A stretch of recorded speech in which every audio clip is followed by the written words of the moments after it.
Ladies and gentlemen, please rise for our national anthem, performed by John Vincent of the Chicago Cubs.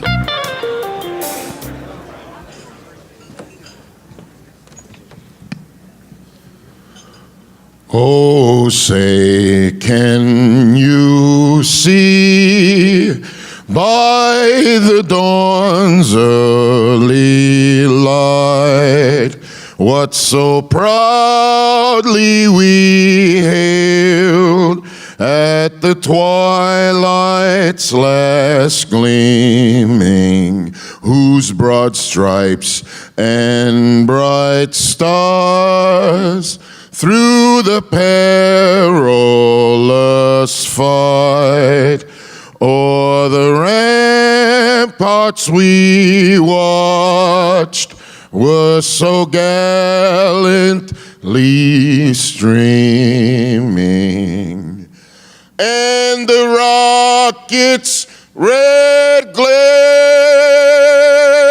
the bombs bursting in air, gave proof through the night that our flag was still there. Oh, say does that star-spangled banner yet wave o'er the land of the free?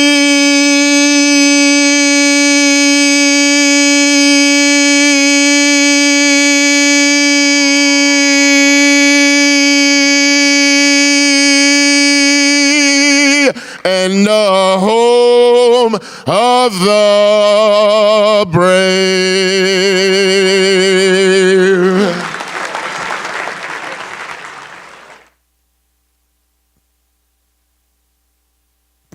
Please welcome Chicagoland Chamber of Commerce President and CEO, Jack Lavin.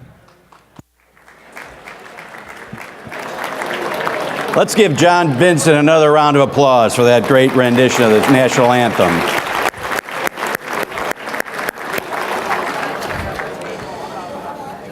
Good morning, everybody. And if many of you in here know me and are good friends, you know morning is not my best time. I'm more of a night person. So I'm glad everyone here is here. Welcome you to the Chicagoland Chamber of Commerce 114th Annual Meeting of Membership. I'm Jack Lavin, President and CEO of the Chicagoland Chamber of Commerce. Thank you to our members, elected officials, and other distinguished guests for being here today. I'd like to start by thanking our sponsors and say a few words before we start our breakfast. First, I'd like to thank our event sponsors and their representatives on the Chamber Board, AT&T and Paul LaSchiazza, BDO and Stephen Ferrara, Chairman of the Chicagoland Chamber, PNC and Scott Swanson, United Airlines and Dave Hilfman, our founder sponsors are Google and its board representative Ted Suter and Walgreens' Jason Donica. Our James Tyree Award sponsors are CIBC and our incoming board chairman, Bruce Lubin, and Mesirow Financial with Kristie Paskvan. Thanks as well to our media partner, WGN Radio, and our print sponsor, Quantum. We have a lot to celebrate this morning: an outgoing chairman to honor and an incoming chairman to welcome, new board members to meet. We'll announce the winner of the James Tyree Emerging Business Leadership Award this morning. The mayor of our city, Rahm Emanuel, is here. And of course, our keynote speaker is former U.S. Secretary of Commerce, Penny Pritzker. Before all that, we're going to serve breakfast. For our invocation, I welcome Monsignor Kenneth Velo, the Senior Executive of the Office of Catholic Collaboration at DePaul University and a great friend of the Chamber. Monsignor.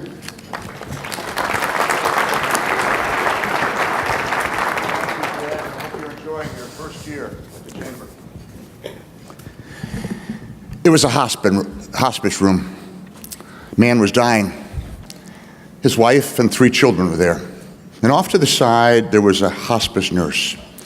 The man looked at his children and said, "Tom, remember, you get the condominiums." He said, "Jenny, you know, you get the office buildings. Take good care of them." He said, "Sophie, remember, you get all of the residences." And then he looked at his wife and said, Mary Jane, remember, you get all of the apartments. Take good care of them." Shortly after, the man died. And the hospice nurse was out in the hall. She saw the widow and she said, your husband was so generous and he was so wealthy. Apartment buildings, condos, office buildings, residences. The woman looked at her and said, "Wealthy? Apartment buildings, condos, those were all paper routes."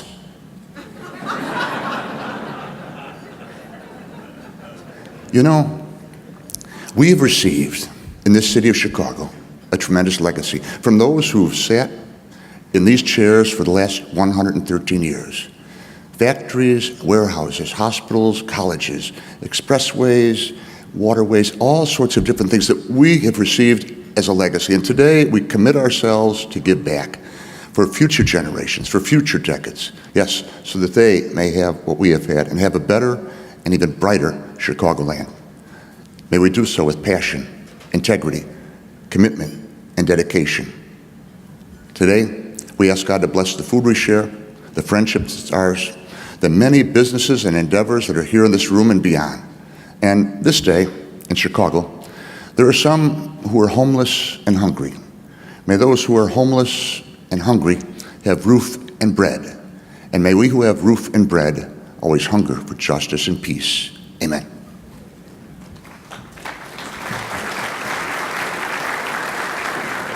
As breakfast continues, please give your attention once again to Jack Lavin, President and CEO of the Chicagoland Chamber of Commerce.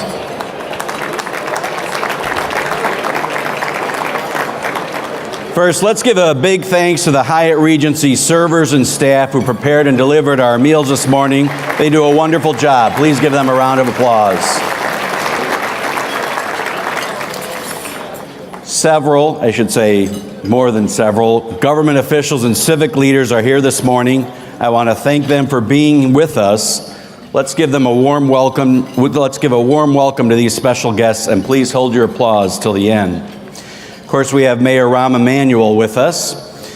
We have Alderman Emma Mitz, Alderman Raymond Lopez, Alderman Michael Scott, Alderman Matt O'Shea, Cook County Commissioner John Fritchie, Cook County Commissioner Bridget Gainer, Cook County Commissioner Tim Schneider, Illinois Comptroller Susana Mendoza, House Republican Leader Jim Durkin, Justice Ann Burke of the Illinois Supreme Court, State Representative David Olson, State Senator Heather Staines. Oh, and I missed a couple of aldermen, Alderman Michelle Smith, Alderman Walter Burnett, Alderman Patrick Thompson are with us today. Those are our elected officials. Let's give them a round of applause.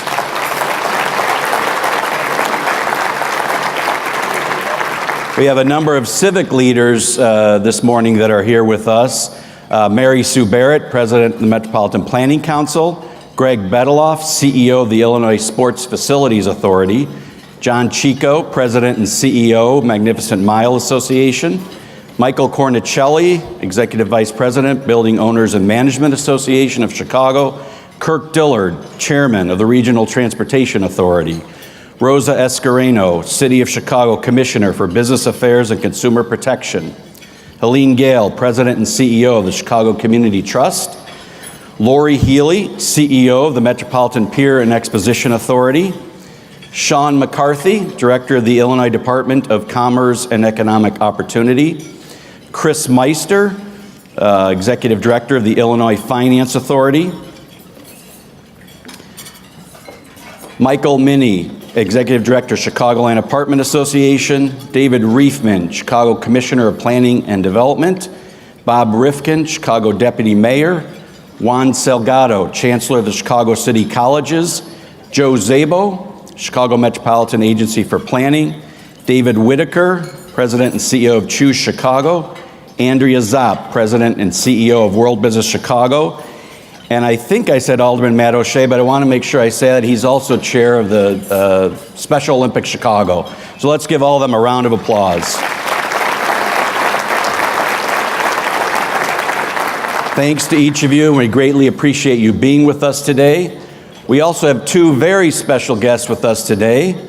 My wife, Kathy Lavin, Executive Director of Gateway to Learning. And my son, Michael, is somewhere in the crowd. He's home from college. Today, we have the pleasure of having our mayor with us. Mayor Emanuel continues to make Chicago a national and global economic leader. He just secured an expansion and modernization of O'Hare Airport that will transform it into a 21st century global gateway. Just yesterday, he cut the ribbon on McDonald's new corporate headquarters in Chicago. He also put together a world-class bid to bring Amazon's second headquarters to town. No matter what happens, the mayor's pitch earned Chicago a lot of positive attention and future investment in jobs.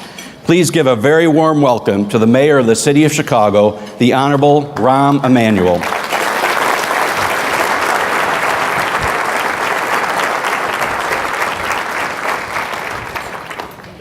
Thank you. Thanks, Jeff.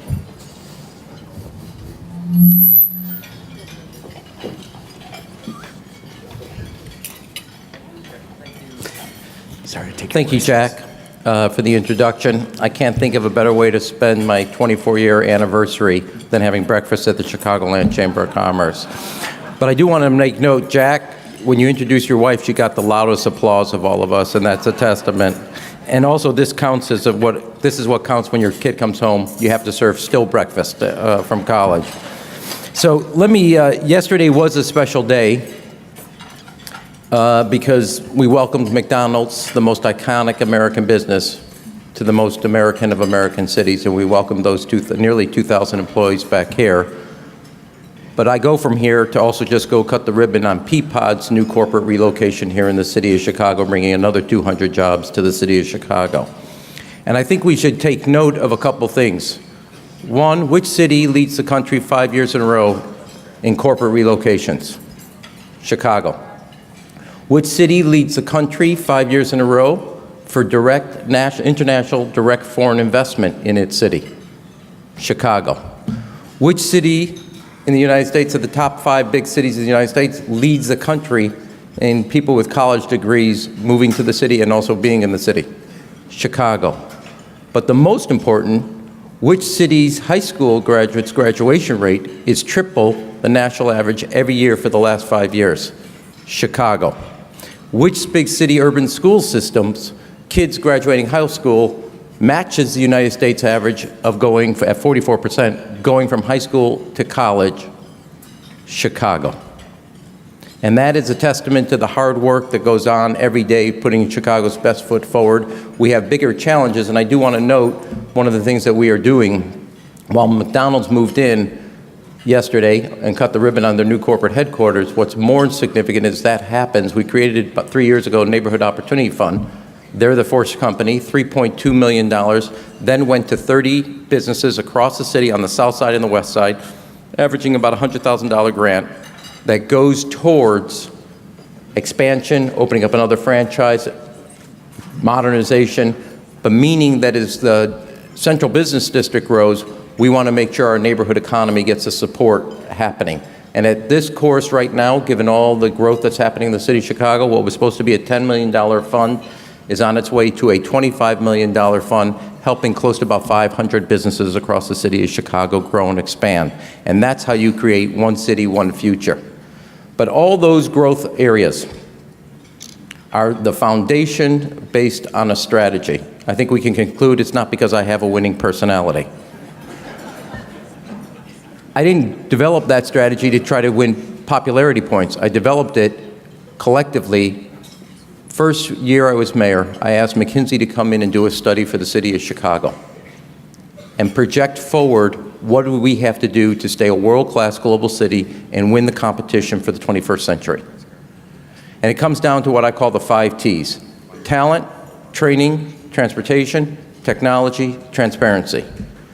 Talent. Which city has more universities than any city in the United States of America but Boston? Chicago. If you do a 100-mile radius around the city, we have more level 1 universities than any other city in the globe. And we want to recruit that talent everywhere where they would find Chicago the #1 city where they're going to go on graduation day. My joke in the office is, don't get between Madison, Wisconsin and the city of Chicago, graduation day, you'll be roadkill. But that's true about Ann Arbor. It's true about South Bend. It's true about Bloomington. Chicago's the #1 destination in the greater Midwest, plus the 17 colleges and universities from the city of Chicago. Making the talent, which is why McDonald's, Peapod, which we're going to go cut the ribbon on today, continue to move their corporate headquarters to the city of Chicago. It's why GE moved healthcare worldwide from London to Chicago. Second is training, not just the work we do with our universities and college, but you're also joined here by Juan Salgado. Because if we're going to be the city we want to be, he's the head of the community colleges. Do we want DePaul, University of Chicago, University of Wisconsin, Notre Dame graduates to have a future here? Yes. But we want the graduates of Harold Washington, Malcolm X, Olive Harvey, all the schools, Wright Community College, also to be part of that future, not just having a job, but a career. And the good news is, here in the city of Chicago, we're the only city, if you get a B average in high school, community college is free, and it's the only public scholarship open to a dreamer in the United States of America.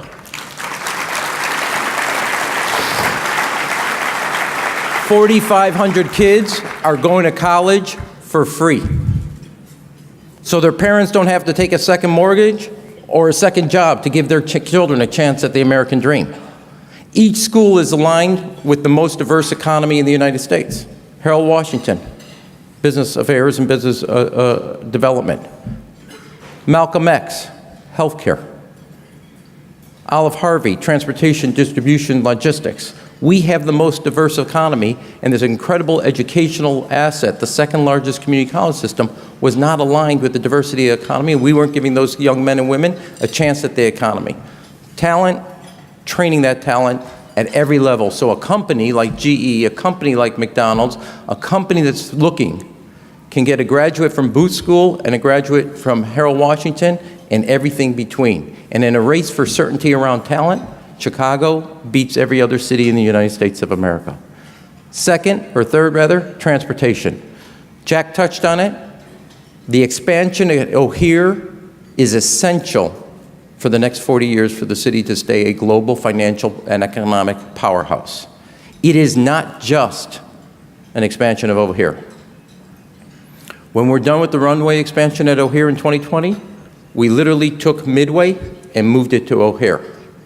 We're the only city in the United States that built a third airport in the last decade. We're going to be the only city with a global terminal, the Terminal 2 is, in the United States of America. Global terminal meaning you can get off a domestic, international, and make it to your connection without a Fitbit, which is a unique experience in America. Third, our terminal space is going from 4.5 million to 7.2 million square feet. Dramatic expansion, plus 2 international terminals. The new global terminal and Delta, Spirit, everybody will be moving to Terminal 5, and that will continue to be also an international terminal. Chicago will compete at a stage in aviation unprecedented. It is right now the #1 best connected airport in the United States, 4th in the world, and 1/3 of China's air cargo into the United States goes through O'Hare. 1/3. And as we continue to invest, some of us still believe in free trade. So that's a good thing for the United States. That's a good thing for Chicago.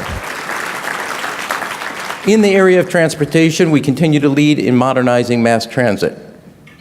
Not that I'm competitive, but our on-time arrival, I took the train this morning, as I did yesterday. On-time arrival in Chicago, for CTA, 97%. New York, 57. Just thought you should know those 2 things. Just a little fact that you want to fill your day. But you cannot continue to be a global city if you cannot fly around the globe to get to businesses or around the United States or get from home to work with convenience. There's a reason they're called choke points. And our continued investment in mass transit, our continued investment in our roads, our continued investment in our aviation system, continue to allow Chicago to compete at a global level. Fourth, we were just rated the hottest technology scene in the United States. We have to continue to develop technology as a other pillar of our global economy and diversity of our economy. In healthcare, in finance, in transportation, in manufacturing, in hospitality, we are the most diversified economy in the United States and one of the most diversified in the world. We have to, and we're farther along than we were before, continue to invest in technology, which is why the budget signed by the governor is so significant. He will be talking about it, and I'm a supporter of this, and I want to thank Leader Durkin also for being here, but also being a leader on this. The Discovery Center that's going to be invested in the city of Chicago will help the University of Illinois bring their computer science, engineering, and all that effort up to the city of Chicago. Not leaving Champaign, but expanding. Adding a eighth research area in technology, adding that to what we are doing at O'Hare and Midway. You put those two combination, Berlin, London, New York, Beijing, watch out, Chicago's coming for you. And that's essential for our future. And then lastly is our finances, getting those in order. And what we have done with our 4 pensions and what we've done with our balanced budget has made that all clear. And what, in the end of the day, we have done to businesses, large and small, across the country and across the globe. If you're looking for certainty in talent, training, transportation, technology, or transparency, you can come to the city of Chicago. And by doing that, 5 years in a row, the city of Chicago is the #1 city for corporate relocations, the #1 city for direct foreign investment, the #1 city for college graduates. And in an information economy, that's essential. Whoever's over there, keep clapping. I really do appreciate that, so thank you.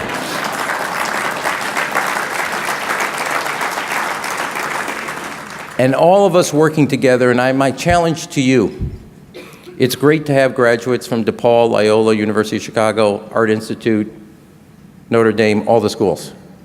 I want you to continue to work with our community colleges, so all our students, all our citizens, when they see what's happening in the city, they're not just getting a job, they're getting a job and a career in a city on the move. And if we make everybody part of that winning circle, we have one city, one future working together, and that's our challenge to do together. Thank you. Let's keep working at it.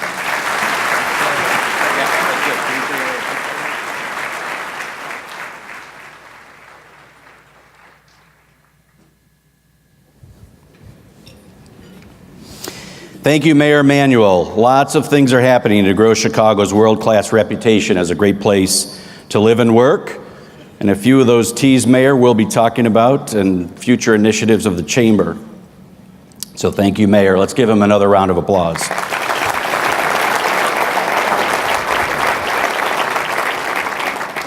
I'm excited and honored to be here. I've been coming to the Chamber's annual meeting for many years, both as a business owner and as a government leader. But this is my first time as president and CEO. I'm very optimistic. Much of my optimism is based on conversations I've had with you, our members. It's also based on things you've told the Chamber through our research and surveys. The theme of those findings are optimism about revenue growth, expanding hiring, and growing your operations. I've also talked one-on-one with many of you about how the Chamber can be an even better partner. I'm inspired by your thoughtful input. Now I'm putting your ideas into action and infusing the Chamber with new energy. My goal is to take the Chamber's 114-year legacy and combine that strength and wisdom with a new, innovative outlook. It is a vision that focuses on helping our members meet the demands of an ever-changing 21st century workplace and find new opportunities in a dynamic economy. Networking, advocacy, and thought leadership remain the pillars of the Chicagoland Chamber, but we'll approach them in very new and exciting ways. Today, we take the first step. Our networking initiative has been in development with the membership committee. We've worked hard to better understand our members and your needs. It's clear that you are here to grow your businesses. With that in mind, we are creating a program to help members grow by strengthening the ties that bind us together as a community. I'm excited to introduce this new initiative, Chamber Connect. The idea for this came from something that's already happening. Chamber members meet one another and they end up doing business together. If you look at the video screens, here's what I mean.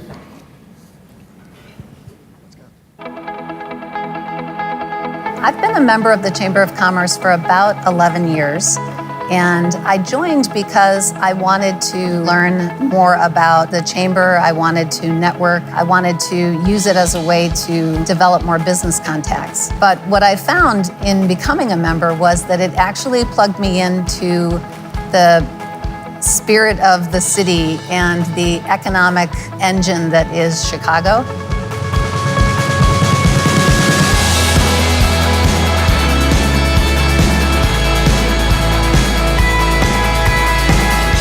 Being a part of the Chamber has really enabled us to make connections quickly.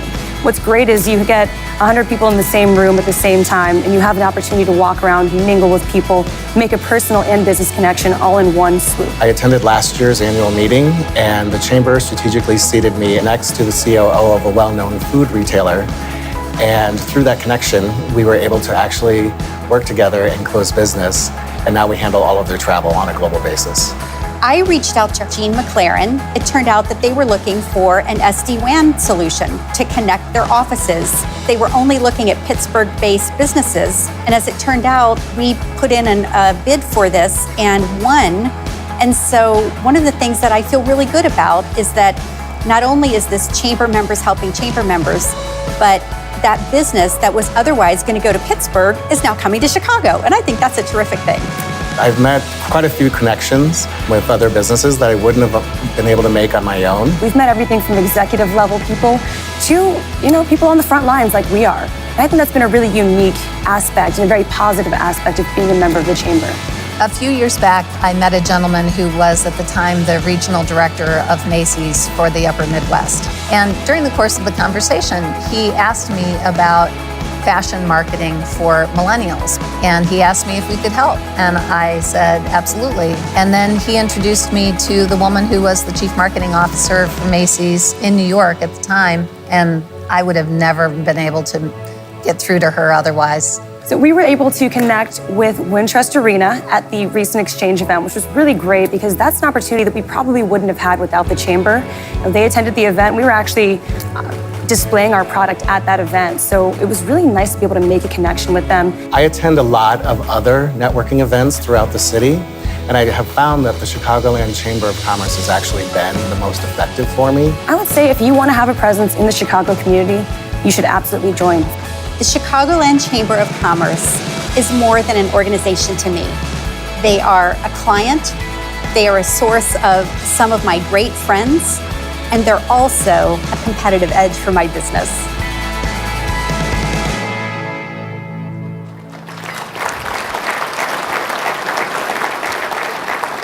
A big thanks to our board member company, Mark USA, and its Chicago office president, Jean McLaren, for producing that video and helping us develop Chamber Connect. The goal of Chamber Connect is to make it easier for members to connect with one another and ultimately to do more business together.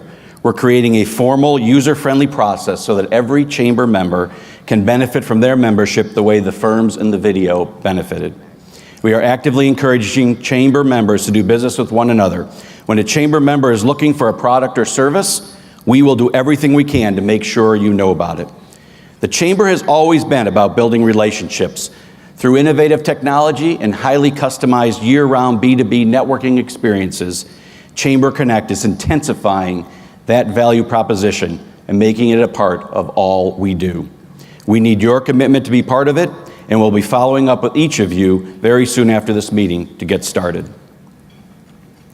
We also continue to invest in the Chamber's second pillar, advocacy. The Chicagoland Chamber is the Chicago region's largest independent voice for business. That voice is needed now more than ever in this technology-driven economy. From my own experience in government, I know what it means to fight for pro-business policies and a business-friendly climate. I worked with hundreds of companies to locate them here and to help keep them here. I know what it takes. Our state and region have a lot of work to do, and the Chamber is going to be a leader in getting it done.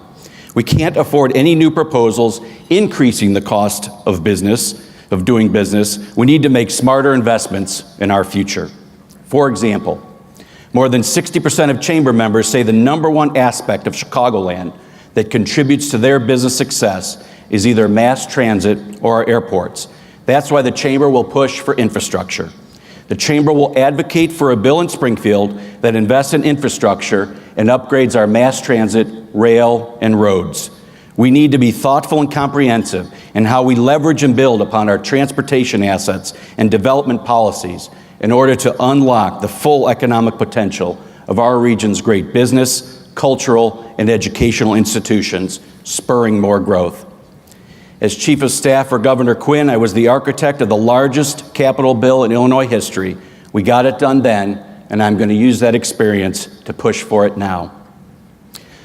One proposal that would make things significantly more costly and difficult for businesses to operate is the mandated scheduling ordinance being considered by the City of Chicago.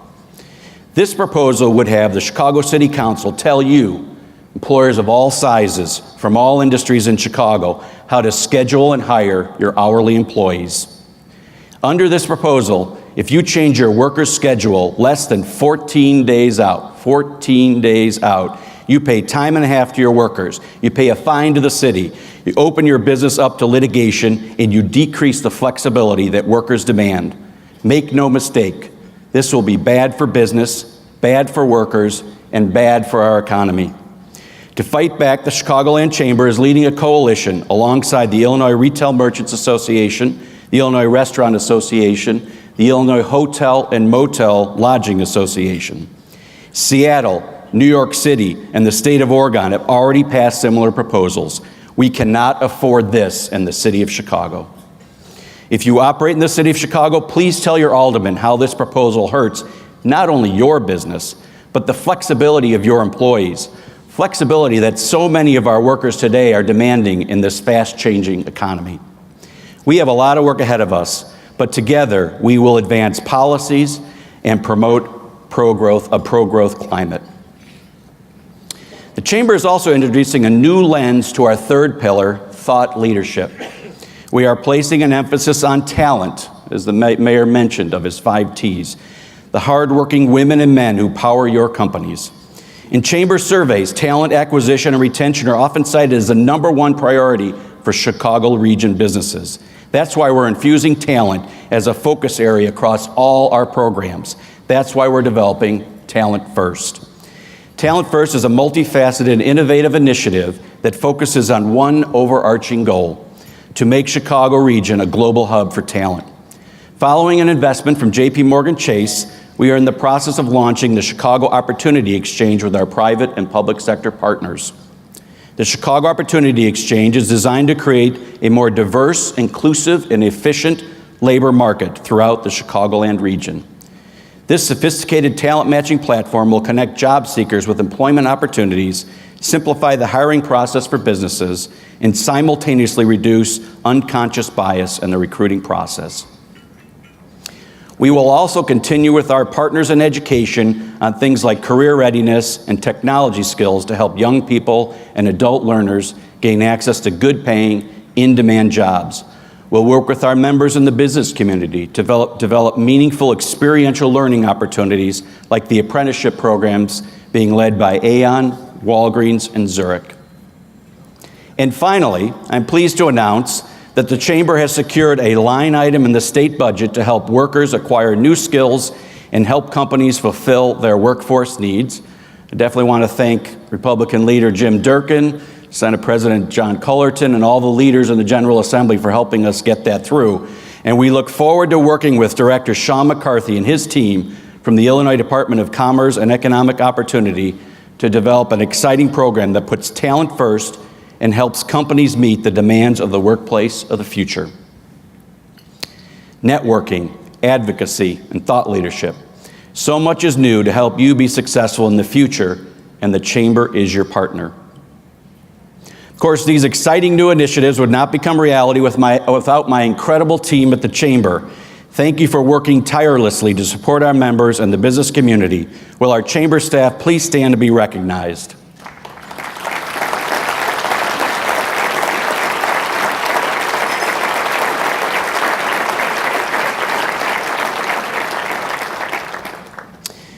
The Chamber's next big event is our annual corporate golf outing. If you haven't heard, in honor of the late Chicagoland Chamber President and CEO, we've officially renamed the event the Jerry Roper Annual Corporate Golf Outing. I am especially thrilled to announce this because Jerry was a personal friend and mentor. He was determined, energetic, and dedicated to the business community like no other. The golf outing was Jerry's favorite chamber event. So in honor of Jerry, come out and play on Tuesday, August 21st at the Glen Club in Glenview. I also want to recognize our members and good friends representing Special Olympics Chicago, Special Olympics Illinois, and Special Olympics International. They're right here today. Let's give them a round of applause.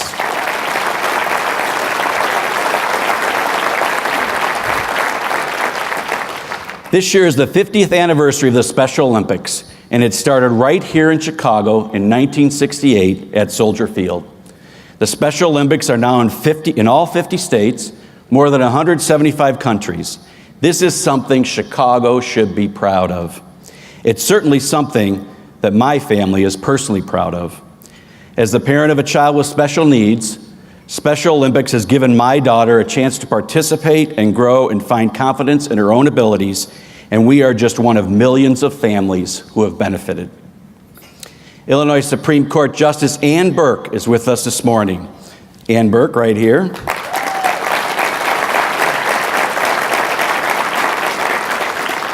As many of you know well, Justice Burke is one of the original founders of the Special Olympics. Her vision had a profound effect on families worldwide. Justice Burke, my family, and all of us in this room, in this community, and across the globe cannot thank you enough. You gave Chicago something positive to show the world and to help families. I think that deserves another star.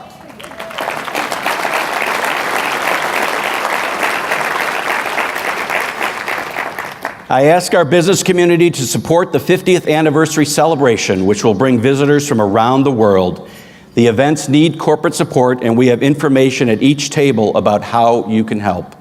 In addition, the Special Olympics Unified Cup, an international soccer tournament, is at Toyota Park on July 20th. Tickets are free. The games will be televised nationally on ESPN, so let's build a great crowd.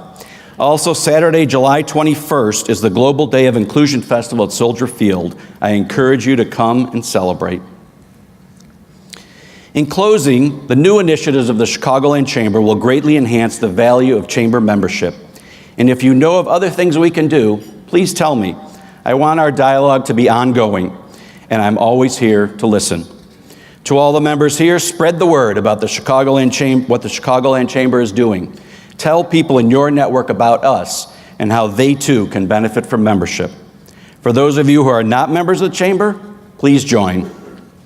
Our future is bright when we combine the strengths and wisdom of our legacy with an innovative new vision that helps our members meet the changing demands and find new opportunities in this 21st century workplace and economy. Thank you.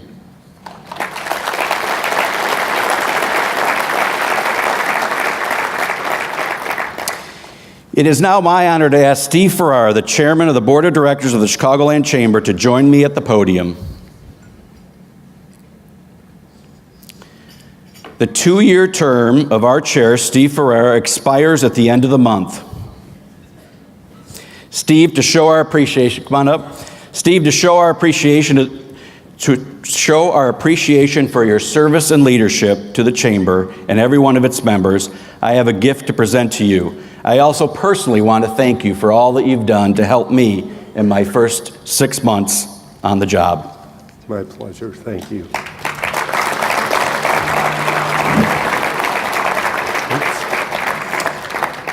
This is an inscribed plaque made of hand-blown glass. The inscription says, "Presented with grateful appreciation to Stephen R. Ferrara for his leadership and commitment as board chairman 2016 to 2018. No one has worked harder and provided more leadership than Steve." So let's give him a great round of applause. Very nice. Thank you, Joe.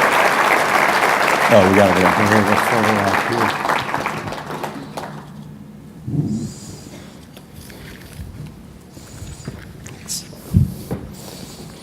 Good morning, everyone.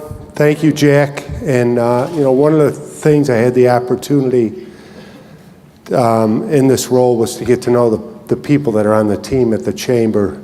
And I know Jack already thanked them, but I truly know they are the backbone of the Chamber, and really, we couldn't do any of the things that we do without them. So I'd just like to thank the staff one more time.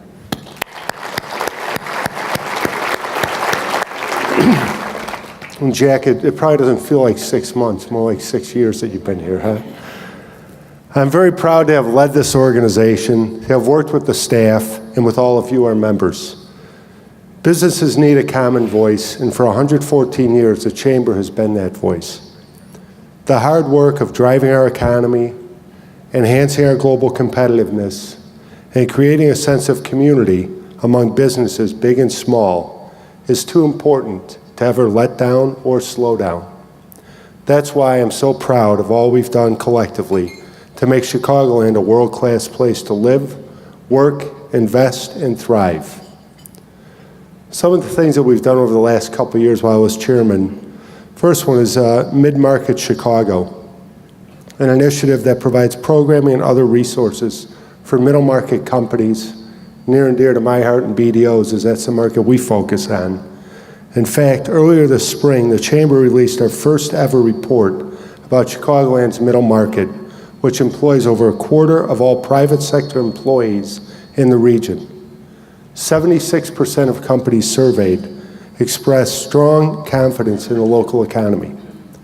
I have confidence that this program and this segment of the economy will continue to flourish under Jack's leadership, making the Chamber the go-to resource for all things related to the middle market. In addition to BDO, Edelman and DLA Piper generously sponsored this initiative. I'd like to thank both of them for making this important investment.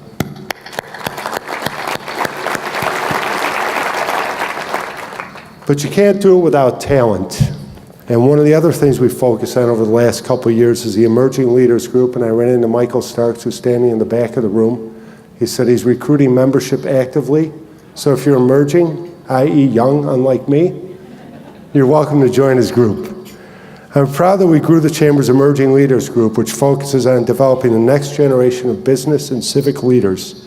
It's also great for talent retention, as we need to continue to adapt and evolve as a business community to the younger people today.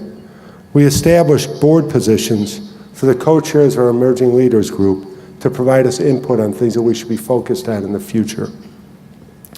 Another talent-related initiative we launched was the CBLN, the Chicagoland Business Leadership Network. CBLN advances disability inclusion by providing businesses with solutions and resources that reduce the stigma too often attached to people with disabilities. It enables businesses to recognize the benefits of and understand the business case for recruiting individuals from this rich pool of remarkable talent. The annual CBLN Disability Inclusion Opportunity Summit is now the region's largest event of its kind, raising awareness, changing attitudes, and fostering a culture of inclusion in the workplace and the marketplace. I invite you to become a sponsor of the CBLN. I do think my most significant accomplishment as chairman was helping to provide a solid foundation for the organization's future.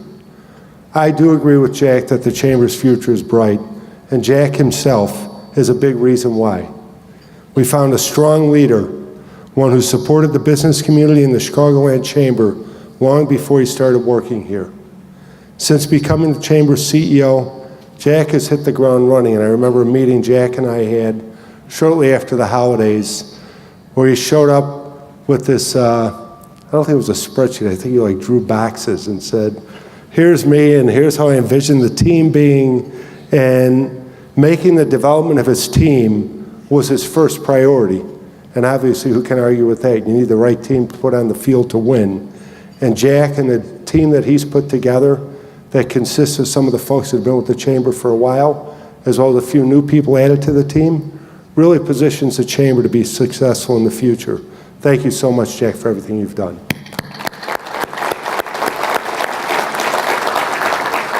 And we know that the Chamber's advocacy efforts are more important than ever. Jack understands the government piece better than most. During his time with the state of Illinois, he got more than 500 companies to locate or stay here. He knows what it means to fight for pro-business policies. He's taken that same expertise and sense of service to develop new programs, as you heard earlier. Under Jack's leadership, the Chamber is innovating to better serve its members. I'm thrilled with these new initiatives taking shape, and I encourage everyone to take part in them. One other important event that's coming up is the 2018 Burnham Award Dinner. It will be held on November 8th, so please save the date. Buy a table now. Marianne Floriano is here. She's willing to take a check today. Tables are going quickly, so get in while you can. This year's honoree is Christopher Crane, the president and CEO of Exelon. He's a business and civic leader who is highly deserving of our Burnham Award for distinguished leadership.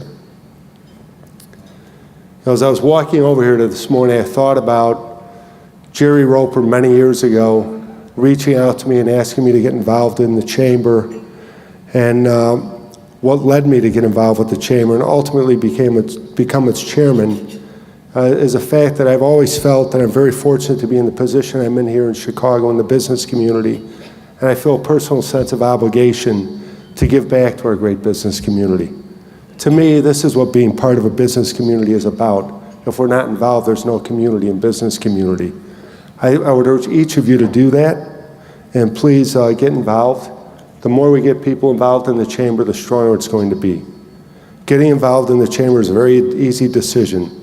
With all that Jack and the Chamber team are doing, the idea of joining this business community, of becoming a Chamber member, of getting more engaged as a Chamber member is more compelling than ever. The returns on your business are real and they are significant. That being said, you get out of any organization when you put into it, and this holds true for the Chamber, so please jump in and help us move it to the next level. I do thank you for the trust you placed in me over these past 2 years. It's been my honor to serve the entrepreneurs, innovators, and job creators of Chicago who are members of the Chamber. Thank you very much.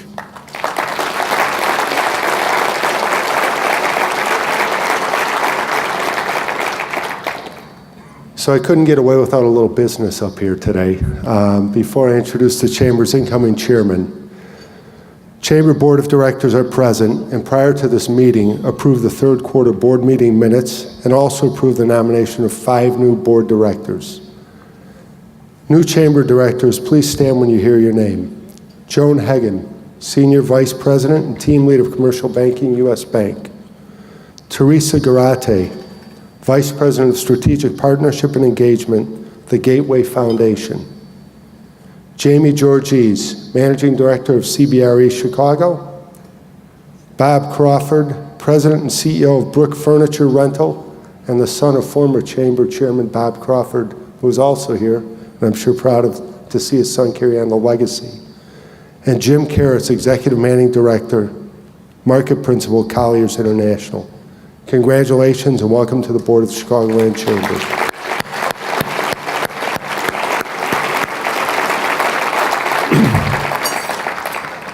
And I have one more job to do, and that's to introduce my successor. We are fortunate to be gaining a strong, strategic leader and someone who on a personal level is a great human being. He is a vice chairman of the Chicagoland Chamber, who's been serving on our board's executive committee. He's with the bank CIBC, where he serves as the executive managing director and president of the bank's Illinois Commercial and Specialty Banking Group. He's been civically engaged throughout his career. For 16 years, he served on the school board of Adlai Stevenson High School in Lincolnshire, including a term as chairman. And Bruce, I have to say, you don't see many organizations, when someone steps off their board, put out a press release to thank them for their efforts. So that's just recognition for all you did for them. He is president of the American Jewish Committee in Chicago.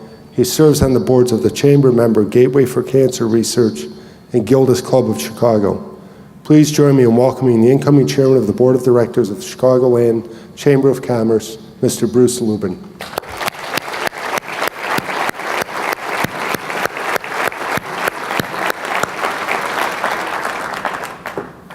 Welcome, sir. Thank you. We have one task to do before you get up there. That's big. When I saw it sitting there, I thought Jack was going to hit me with it, but I think we need a picture.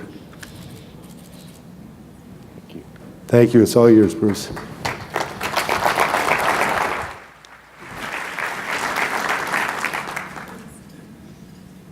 There's no print that's big enough to not need these. Good morning, everyone. It's a true honor to be stepping into the role of chairman of this iconic institution.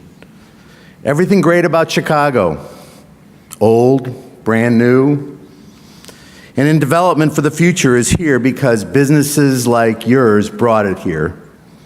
The business community partners with the people of our city to get big things done. We partner with nonprofits, we partner with government, we partner with other businesses. Together, we make our city and region great. For over 30 years, I've helped build and grow banks and helped those banks build and grow our region's businesses and communities. Now, in addition to that work, I'm very excited to support Chicago's businesses and communities in a different way, an even bigger way. Having the trust and support of you, the Chamber membership, is really awe-inspiring. I can't wait to start working alongside you. I can't wait to start working with Jack and the Chamber team. I can't wait to make a difference for each of your businesses. CIBC and its predecessor in Chicago, the private bank, have been very engaged with the Chamber for years, and we've gotten a tremendous amount from it. We're the presenting sponsor of the Burnham Award Dinner. We're a co-sponsor of the James Tyree Award. I've seen firsthand the opportunities and the value that strong engagement with the business leaders of this city and region provides. I'm here because I believe in the good the Chamber does for individual businesses like mine. Finally, to Chairman Steve Ferrara, you're leaving me big shoes to fill. Today's Chamber is far stronger than the one you inherited 2 years ago. All of us cannot thank you enough.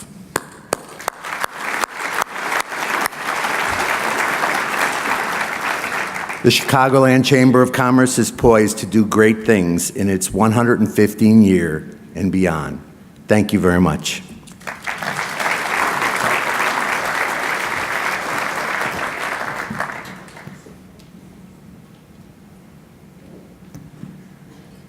Please welcome to the stage Bridget Gainer, representing Aon, where she is Vice President of Global Affairs.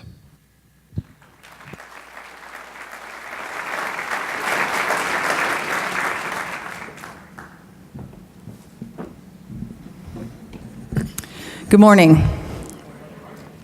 So I am Bridget Gainer, and I know many of you in this room as a commissioner on the Cook County Board, but today I'm very proud to be one of the 7,000 Aon colleagues in Chicago to talk about an opportunity that is growing in our building and in offices and skyscrapers across the loop. So about 5 years ago, I had the good fortune to sit at a lunch with two newly minted college presidents, Don Lackman, who was at Harold Washington College, and Tim Killeen from the University of Illinois. And that conversation set in course what I think is one of the most exciting things that's happening in workforce in our city. So like probably many of you in this room, I'm a graduate of the University of Illinois. So U of I was a great university and would create many opportunities for me. But it was also an education that was affordable. So not to date myself, but tuition and room and board at that time was about $7,000 a year. And which is pretty typical, I was able to pay for it myself. For me as a waitress at the Martinique, for any of the Southsiders in the room. But U of I now is about $35,000 a year. And what 18-year-old can afford that on their own? And we know that without a 4-year degree, young people are shut out of most of the jobs that are in a career, in a corporate career, and in the fastest growing parts of Chicago's economy. Which brings us to Harold Washington.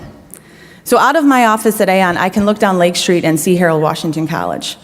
But we had never at Aon hired anyone from city colleges. And that was such a missed opportunity. We were ignoring a talent pipeline that was literally staring us in the face. So back in 2012, we brought together employers from insurance and financial services and created a curriculum that was open to all students, but would start to bring people and build those connections between employers and the college. But internships and mentoring only go so far. If we really want to make a difference to address the lack of diversity, access, or opportunity, we needed to find a way to impact our full-time workforce. And for this, we borrowed from a tradition that is generations old outside our own country. In Europe, UK, Germany, Switzerland, it's really common to bring young people right out of high school into a corporate career and an office job. Although as a mother of 2 teenagers, when they said, we're gonna bring 18-year-olds into the office, what could go wrong? I thought, so many things. But actually, in fact, the track record for apprentices on retention and engagement is off the charts. And so we knew it worked. Apprenticeships are not a social program, it's not a charity, it has to work for our business. So we looked at all of our entry-level positions and evaluated which ones truly required a 4-year degree and where had we just gotten in the habit of hiring from 4 years of college. Because in corporate HR, like the old IBM saying, no one gets fired for hiring a college graduate. There's little risk. But we're not addressing our needs as a firm or the city's needs. So we developed a partnership with Harold Washington College to find a better way to reduce turnover, increase job satisfaction, and lead the city to a real solution on employment. We hired in January of 2017, 25 apprentices for a 2-year program in IT, entry-level HR, and our core insurance business. They work 4 days a week at Aon and go to class at Harold Washington College on Fridays. They're paid a full-time wage, they receive health and retirement benefits as well as their tuition. We also hired a class, again in January of 2018, for a 2-year program. Of these 50 apprentices currently at Aon, 40 are African American and Latino, most of whom are CPS graduates, and they come from neighborhoods all over our city. The apprenticeship program has created a path to a career and a way for Aon to bring the best and brightest of Chicago into our firm. So that inaugural class that started in January of 2017 had a total of 50 apprentices, Aon and Zurich and Schaumburg. This year, in 2018, we were up to 150 as Accenture, Walgreens, Rush, and other companies joined. And based on the recruitments for the class of the 2019 across Chicago, Wells Fargo, Grow Health, Fifth Third Bank, many of you in the room, and others that we're going to be announcing in the next months, we will top over 400 positions for the class of 2019. Thank you.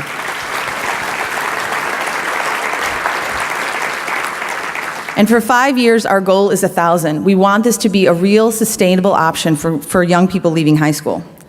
Apprenticeships present a double bottom line: motivated, high-potential talent to grow our business, and innovation of the pipeline for recruitment that reaches beyond the campus and into the neighborhood.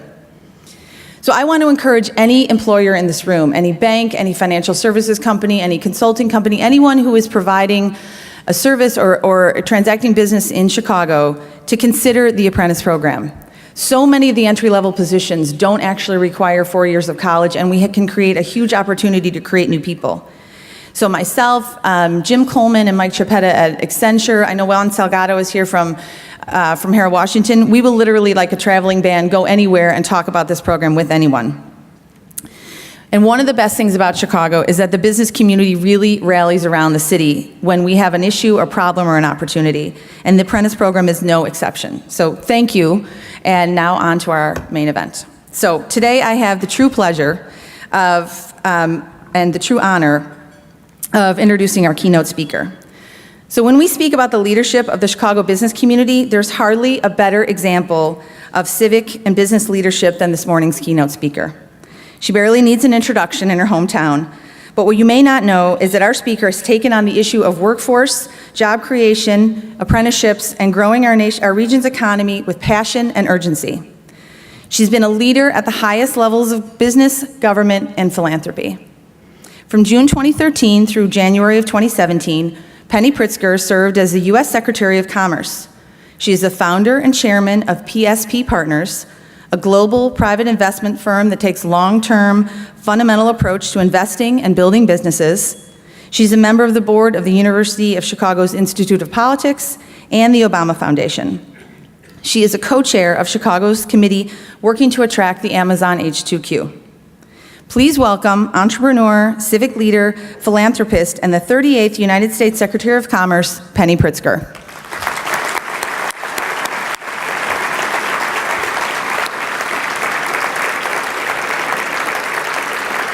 Joining me at Pritzker for our keynote conversation is the Chairman of the Board of the Directors of the Chicagoland Chamber of Commerce, Stephen Ferrara.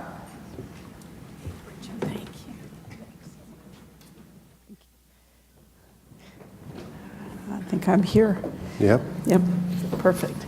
Good morning, Penny. Morning. Thank you for joining us. We're all excited to hear what Happy you to have to be say here. today. Thank you.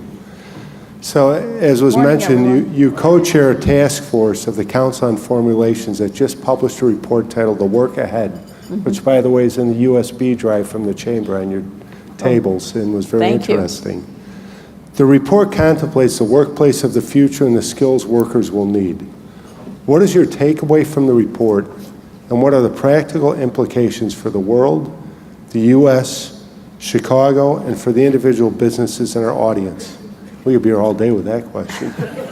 I'll try to get to the heart of the matter quickly. So the Council on Foreign Relations, which is based in New York, asked me and Governor Engler from Michigan to lead a task force on the future of work, which we brought together 20 experts from around the United States to really think about the fundamental issue that's facing all of us in our businesses and our workforce, which is the fact that we have this seismic, rapid change in what's required of our workforce, really affected predominantly by automation, artificial intelligence, and to some extent globalization.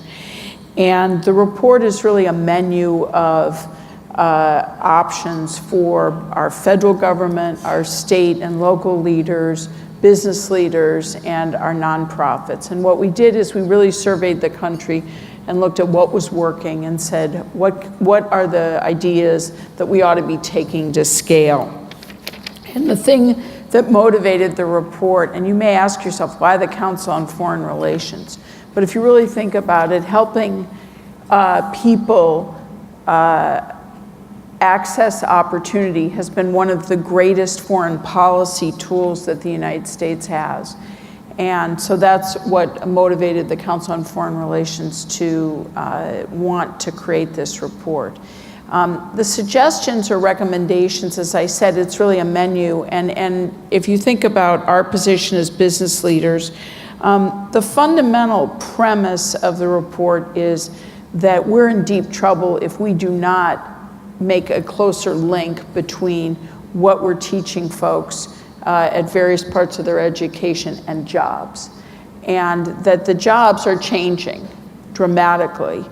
And so therefore, it really requires kind of a cultural shift of our communities where we think about how do we make lifelong learning a reality for ourselves and our workforce. So if you think about policy ideas that are required might be, how do you make a Pell Grant or a MAP grant easier to use for skilled workforce training? Or today, if you're a displaced worker, you're mid-career, and you lose your job for one reason or another, our training dollars are frankly pitiful. We spend less on training than any other OECD country except Mexico and Chile. And so it really calls for trade adjustment assistance, which is really the federal programs that we have that can address workforce training. It's just an inadequate. First of all, it has to be, you have to prove you lost your job because of trade before you can get any assistance. And then the level of assistance is really not adequate. It also, the report talks about the challenge of benefits. As we have 55 million Americans today who work in the gig economy or on contract work, how do they accumulate benefits? And how do we create a system where you could, if you have a portfolio of work, if you will, how could you put together benefits so that you're not, what's the statistic? I think 50% of Americans could not afford a $400 unexpected payment. The report has a bias, which really is that businesses need to lead. And that's really where all of you come into play. What we found is that we have the assets in many instances, but without the kind of business leadership where you as business leaders can say, here's the needs I have in my organization, and be working and insisting that our educational institutions are really aligning their curricula to match up with the needs in our community. And that's where you look at the way our community college system, for example, is divided basically based upon, with each of the various colleges, focused on a particular need of the greater Chicago business community. That makes a huge amount of sense. But we do need to backward integrate that also into the public school system, which we're doing, but we need to do more of. And what you find is that when businesses are leading by saying, here's what I need, and working closely with the educational institutions, and you see this in communities like Chicago, but also maybe in Houston or Dalton, Georgia, and we in this report talk about other communities that have examples, maybe narrow examples of what's working. But it's extremely important. I believe this is the economic issue of our time facing our country. And if we don't get this right, our economic prosperity is very much at risk. Couldn't agree with you more. It's something we face every day in running our business to try and figure out what the future holds and what type of talent we need. So as an organization, what can the Chamber do to help businesses prepare for the workplace of the future, particularly with tech workers? Well, I think, first of all, this idea of recognizing that we're going to have to help our workforce be lifelong learners, and that we're going to have to continue to accumulate skills. McKinsey and others have done studies that will show you that 60% of jobs are going to change over the next 5 to 7 years. Bridget outlined the apprenticeship program, which is an extraordinary offering, and one of the things, in fact, that we're doing to support the apprenticeship offerings by the companies that are engaging is now to really examine how do we make that, as Juan Salgado would say, the muscle infrastructure between community colleges and the businesses, make that easier for businesses to participate, make it easier for the students to get involved in a pathway from where they are in school all the way through to participating. But apprenticeships is a big way to participate. Another would be Skills for Chicagoland's Future, which is focused on hiring the longer-term unemployed. These are places where they're great offerings that can provide opportunity to folks in our communities that we may not otherwise think of as potential employees. Yeah, no, that's great. And Jack, just put that on your to-do list, please. Yeah. When you think about the 4 years you spent as Secretary of Commerce for the United States, you had a number of significant accomplishments. What are you the most proud of? First of all, as you've heard me say, it was an honor of a lifetime to serve our country, and I really was so proud to be able to do that. And I'm proud of many, many of the accomplishments. I think stepping back before I list, a few things that I think are really important. One of the things, the observations I have is it's really important that the United States, Ronald Reagan used to say, we're the shining city on the hill.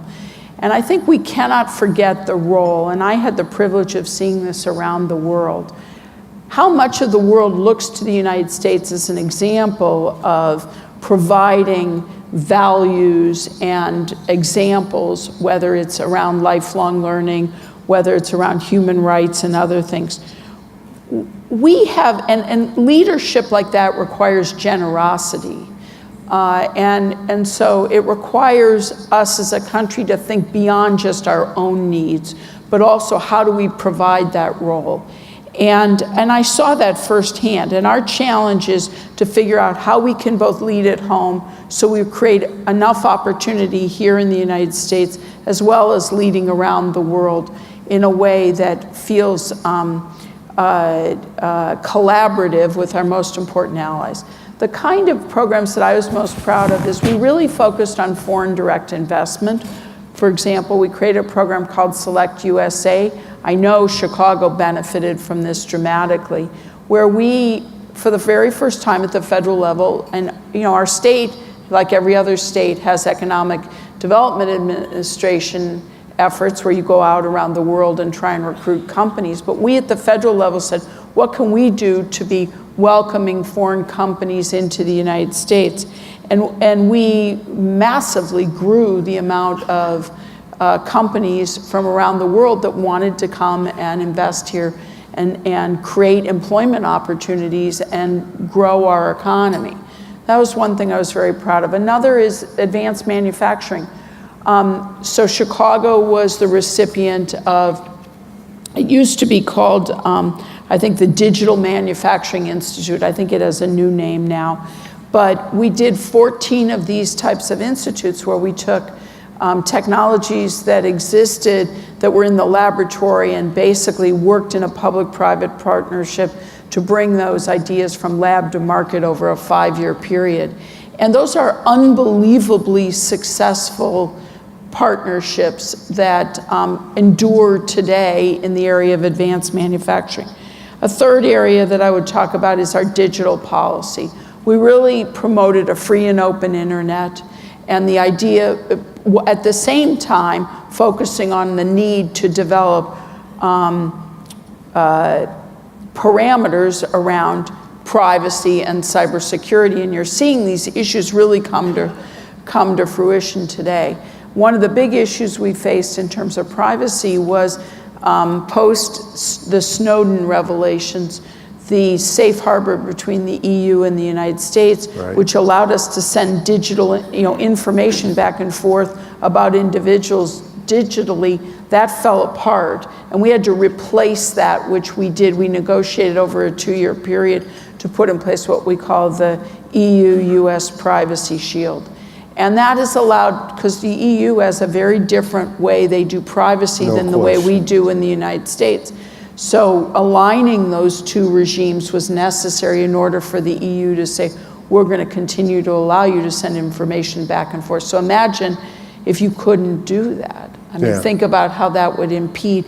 We thought it would impede about $290 billion worth of trade. And is that really what created the GDPR that just went into effect? Well, the EU passed GDPR because they're very concerned. And actually, I think they're ultimately, Europe is playing a leadership role in how we're going to, I think, regulate privacy because of GDPR, which is European new law about how you handle private and personal information for individuals who are in Europe. So you could be an American in Europe and you have to comply. I think they're going to demonstrate that we can do more to protect privacy than what we're doing here in the United States. Yeah, no question about it. And so just reflecting back on your role as Secretary of Commerce, what are the key insights you took away from that job? Well, one of the most important insights I took from the job is the importance of American business as a foreign policy, as a factor in foreign policy. If you think about how does the United States project its power around the world? We have military power, we have diplomatic power. But frankly, the American businesses are present all over the world. I mean, I went to Pakistan, and believe it or not, there are 85 American businesses doing business in Pakistan. Not the friendliest place, to kind of hang out, if you will. You don't go to the cafe on the corner there. But that's an amazing projection of America and our values and our power. And that was one of the most important takeaways I had. And so I found it, as Secretary of Commerce, one of the most valuable things to do in terms of working with countries where we had challenges commercially, was to work with American businesses and the local businesses in those countries to talk with the governments about how you make change. That's terrific, thank you. Your firm, PSP Partners, invests in and builds businesses in a wide array of industries all over the globe. How do you determine which businesses you'd like to invest in? What are the key factors you consider? Well, we're big investors in middle market businesses, so folks like yourselves in this room. Basically, we're trying to invest in businesses where we think we can add value and be good partners with management or current ownership. That often might be in, let's call it I'll give you two examples. Sure. One might be how do you apply technology into, let's call it, areas where we know we've been investing, whether it's in the industrial sector or food and consumer products, or in business services. Another might be helping businesses. We might get involved in a business that's trying to take what it's doing, to other parts of the world. Yeah. So those are areas that we tend to try and focus on. Okay, thank you. Is there any industry that you're particularly focused on right now? Right now, we are doing a lot in advertising technology. Oh, no kidding. And which is really interesting, and fast-growing advertising in the mobile video world. Sure.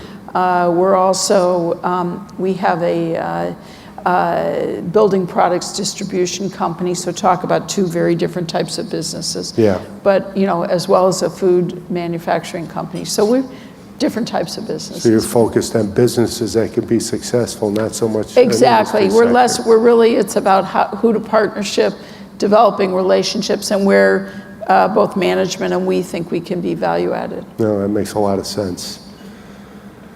I know there's only so much you could say about Chicago's bid for Amazon's second headquarters, and everyone's sitting here. I asked the mayor when we were sitting at breakfast when he thought we would hear, and he said about 5 weeks was his guess. But what can we learn from the process, both positive and areas that we could focus on to be better? Well, I think one of the great things that has come out of the HQ2 bid so far is a real appreciation, because we really studied and accumulated for Amazon the data about Chicago and why it's such a terrific opportunity for Amazon and for other companies. First of all, talent, and you heard the mayor talk about it. We've all been talking about this, but the talent that is created within our region that wants to live in Chicago is a huge asset. Second is affordability. Chicago, believe it or not, is one of the most affordable cities when you combine it with the kind of, also our university and our R&D that's going on here is particularly applicable. And when you think about R&D, it's not just exactly all that's going on at the universities, but it's also what's going on in places like Argonne and other places that are recipients of DOD, Department of Defense, and Department of Energy. The other thing is really our kind of collaborative, we try harder attitude, I think, is a real asset. The challenges that we face, whether it's regarding Amazon or in general, are things that we know. We need to get our state finances in order, and that's something that every company that thinks about Chicago and Illinois asks about. I think there's, in terms of the issues around opportunity in all of our communities, that's another issue that Amazon was quite interested in trying to figure out how they could be, if they came here, how they could be more helpful in those areas. Yeah, no question about it, and there's a lot to learn there and think about. Let's shift gears a bit to the Obama Library. How will the Obama Library positively affect the community it's in and Chicago as a whole? So the Obama Library is a really interesting development, because it's not really a library. Basically, all the contents, or the most of the contents of what would be in a library, are ultimately going to be digitized. So really what we're getting with the Obama Center is a museum and a campus for convening. And the benefit to us in Chicago is, aside from, the building of a building, is really about $3.5 billion that's estimated will come into our economy. It should attract about 750,000 visitors a year, about 2,500 jobs to manage and run the center. The center will be focused, aside from the fact of the museum, which is going to be very cool, latest technology and really an interesting place, and part of the South Side Museum campus area down by the Museum of Science and Industry, and adjacent to the parks. it's also, focused, the foundation is focused on civic leadership and investing in civic leadership in Chicago and globally. And it will be a convening institution to bring folks to Chicago for that training, as well as providing that kind of training for leaders within Chicago, within all of our communities. So there's a lot of benefit to us in Chicago, and why I know we all worked so hard to get it here. No, that's great. Congratulations and thank you. I never would have imagined 2,500 jobs at the library. One last question for you. What's your overall assessment of the Chicago economy right now? And what do you see as the key things we need to focus on to keep improving? Well, Chicago, I'm bullish on Chicago. We've doubled down. I mean, my husband and I. I hope all of us in the room are. Yeah, and I think that there are a couple things that I think we need to work on. I mean, we've talked about our assets. The mayor went through the 5 T's, and they're terrific. And we're very well positioned. But one of the initiatives that the Civic Committee and the Commercial Club is working on is really how do we make sure Chicago remains a Tier 1 tech city and becomes a Tier 1 tech city. And that is an effort that is being undertaken, led by the private sector, bringing both our established businesses and our technology businesses together to say, what are our strengths? How do we take advantage of the talent and education systems that we have? And DPI is a big part of it. Getting that off the ground is an important asset. How do we make sure there's enough capital so that the startup ecosystem that we have can be funded? How do we make sure that the engagement in the business community is integrated between our established businesses and our tech businesses? Because frankly, today every company has to be a tech company. No question. And then how do we make sure that that the infrastructure and the relationship between government and private sector and the nonprofits is functioning in an efficient format so that we can take advantage of opportunities as they present, like an Amazon HQ2. And then finally, how do we communicate the benefits of Chicago? What kind of PR campaign should we have? How do we better address and position ourselves in what's becoming just a more and more globally competitive environment? Yeah, no question about it. Well, thank you so much for your time. Well, Steve, thanks for having me, and pleasure to be here. Really appreciate it. Great, thanks. Thank you so much. Thank you. Can we take a quick picture? Sure.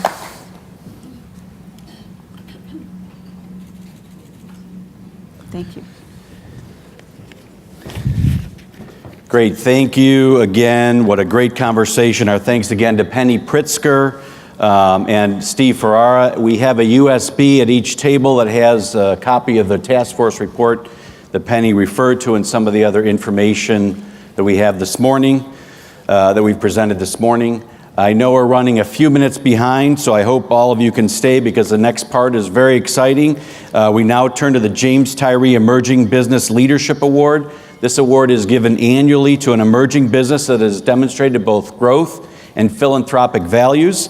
It's no coincidence those characteristics apply to an award named after Jim Tyree, former chairman and CEO of Mesirow Financial and a personal friend and mentor of mine. So we're going to bring right to the stage to present the 7th annual James Tyree Award. Please welcome to the stage Eve Tyree, chairman of the James Tyree Foundation, Kristie Paskvan, senior advisor to the chairman of Mesirow Financial, and Thomas Doherty, managing director and head of business banking for CIBC. Please come to the stage. Thank you.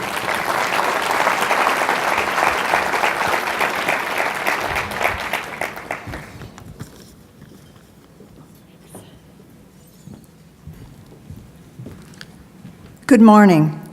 I'm Eve Tyree. Mesirow Financial and the Chicagoland Chamber founded the James Tyree Award for Emerging Business Leadership the year after Jim's passing. This is now the 7th year of the award. Every year, I am more inspired by it. I'm inspired by the companies competing for the top prize and by the ongoing great work of the past applicants. The winner of last year's Tyree Award is in the room.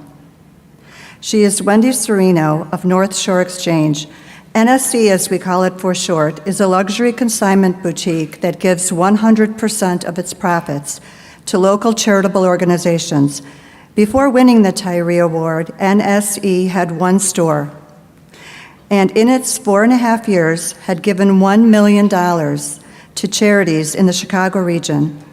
In the year since winning the Tyree Award, Wendy and North Shore Exchange opened a second store at 900 North Michigan Avenue, and in the past year alone has raised $400,000 that it will give to charity.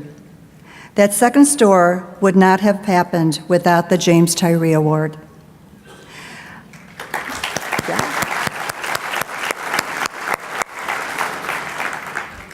Our 2016 Tyree Award winner is another great story. Sophie Evanoff, the president of Vini Patisserie, is here.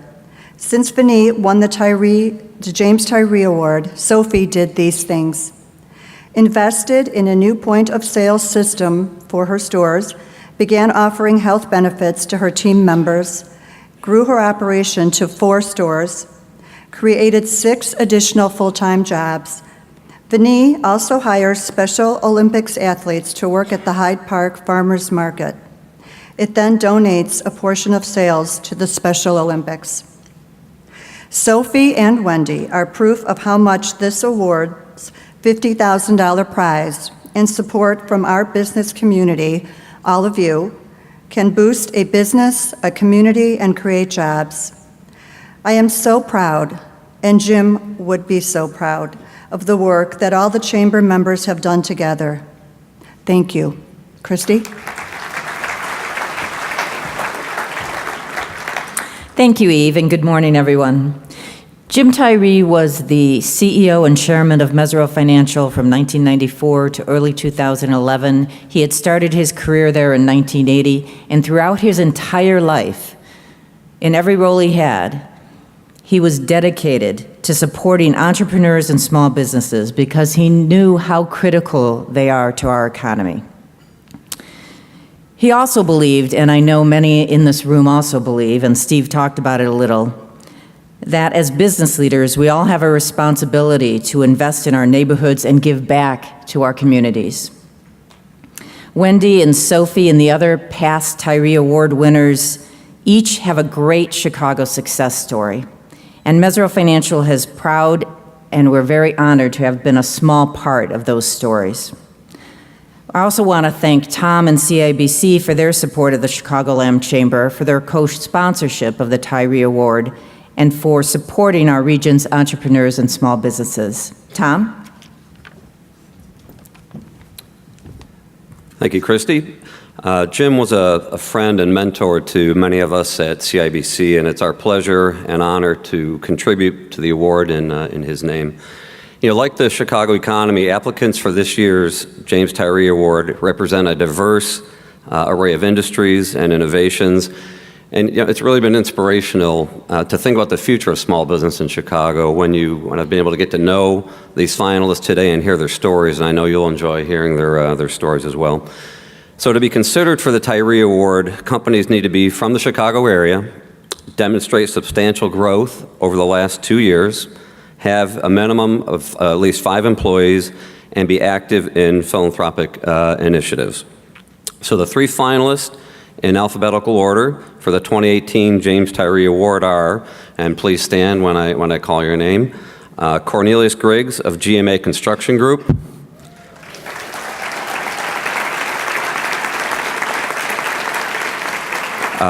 Dusty Fulwarsny and Ryan Robinson of Ink Factory,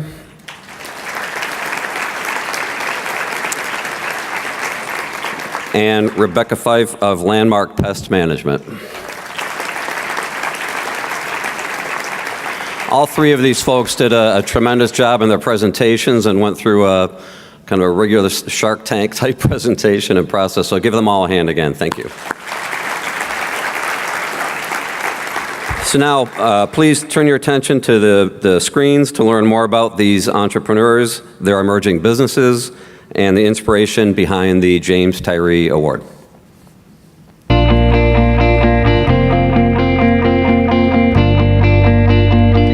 This award captures so much of what Jim Tyree is about. Jim was the chairman of the Chicagoland Chamber of Commerce. He was chairman and CEO of Mesirow Financial. He was a board director at Private Bank, which is now CIBC. This award was created by our great former chamber president, Jerry Roper, in honor of Jim Tyree. Mesirow contributed the first $25,000 for the award and has every year, and now CIBC contributes an additional $25,000 every year. It was natural for us to create an award in his name to honor his views of how business really can grow and develop. Between the three partners, we shared a lot of the same vision, the ability to kind of think outside the box and put a business plan together and give back to the community, which is what Jim Tyree was all about. One of the things that I admire most about Jim Tyree is that his philanthropy was informed by his own life. Mine was as well. My cousin Ray Walker, as a toddler, was playing in a Chicago alley and he contracted encephalitis from pigeon guano. It was this formative experience that led me to innovate on pest control. I was thrilled when I found out that Landmark is a finalist for the James Tyree Award, especially because it doesn't just look at our business growth, but it also looks at our philanthropy and our workforce development policies. It's always exciting when you have an opportunity. It's doing something that we love to do and fulfilling our mission of developing people that are going to transform communities, and we're doing that every day. Construction isn't going anywhere, but to watch people develop, to watch someone come in your office shy and quiet, and then 4 years later, they're the loudest person in the trailer. And we're excited that we've been around long enough to be able to provide folks with confidence and experience, and we match that with education. Our reaction when we found out that we were a finalist was, holy cow, this award would mean so much to our company, being that we are almost 7 years old and we are experiencing a rapid increase in both inquiries and capacity building. If Ink Factory wins this prestigious award, we would do two things. First, we would want to give back to underserved communities here in the Chicagoland region through our Think Like Ink initiative, where we would be teaching the skill of visual note-taking to help engage high school students that might not have access. And then also, we would want to start an employee enrichment fund. We just want to help with their work-life balance and creative recharging. Winning the Jim Tyree Award would be an incredible honor. It would result in job creation and would help us move into a new sector of business. The technology that large food plant clients want us to have is a remote trap checking program. Winning the James Tyree Award would allow us to do that immediately and help Chicago with its food production growth. When I was 9 years old, I became a ward of the state, so my mom gave me up to the state. I had a lot of different individuals in my life who helped me knock down a barrier or get over an obstacle. So every day I walk in the office, I'm thinking about how do I help someone within that office and folks outside of that office knock down barriers and get over obstacles. Because I realized how I got to where I am, and I didn't do it by myself. I am so happy that the award has been doubled. It's so exciting because Jim, he loved nothing better than seeing entrepreneurs start their businesses. So he would be so proud and so happy to see such success.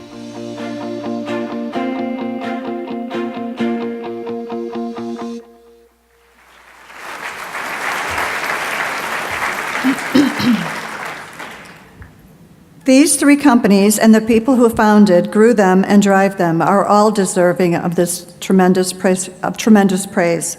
The judges had an extremely hard time choosing the winner because all three of the finalists are so impressive. Each of you is a shining example of everything the Tyree Award stands for. Congratulations to all of you. You are leaders of our community right now and for long into the future. The announcement of this year's Tyree Award has been a tightly held secret until this moment. And now I will name the winner. It is my pleasure to announce that the recipient of the 7th Annual James Tyree Emerging Business Leadership Award is GMA Construction.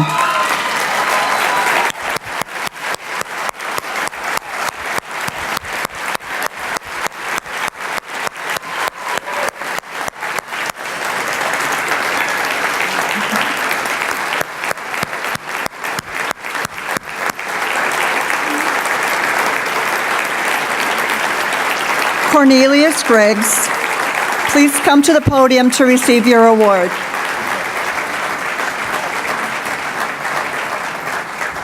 Thank you very much. I appreciate it. Thank you so much. Thank you so much. Oh boy, I wasn't expecting that. Good morning. I am Cornelius Griggs, President and CEO of GMA Construction Group.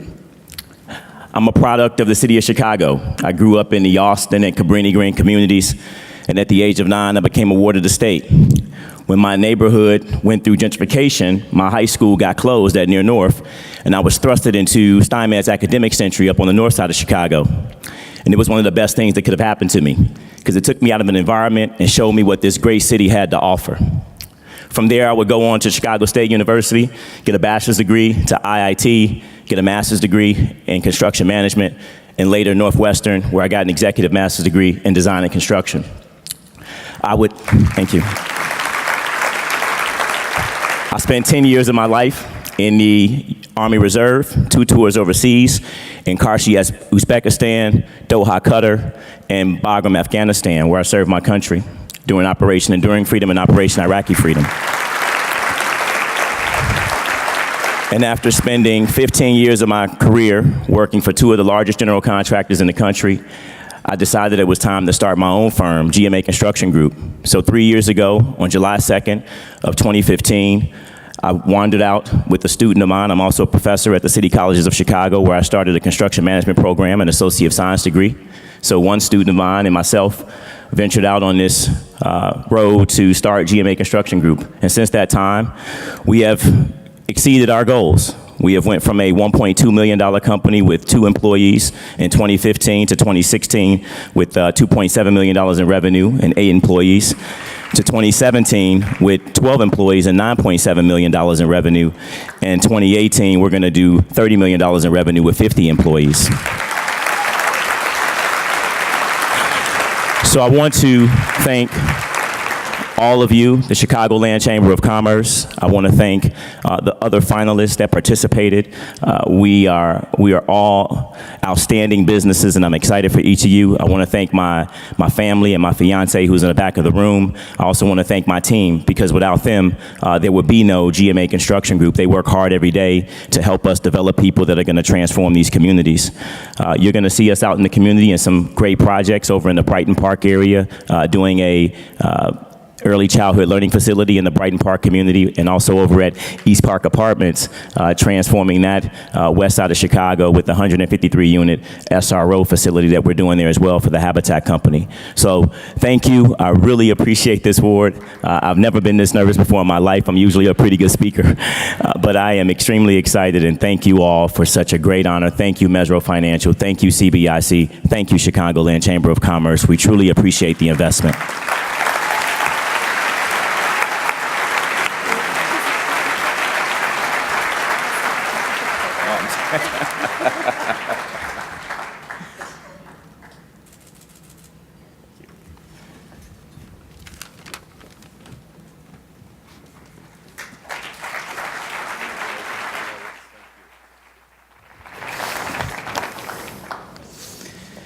Congratulations again to Cornelius and GMA Construction Group. We are thrilled to add your name to the distinguished list of Tyree Award winners.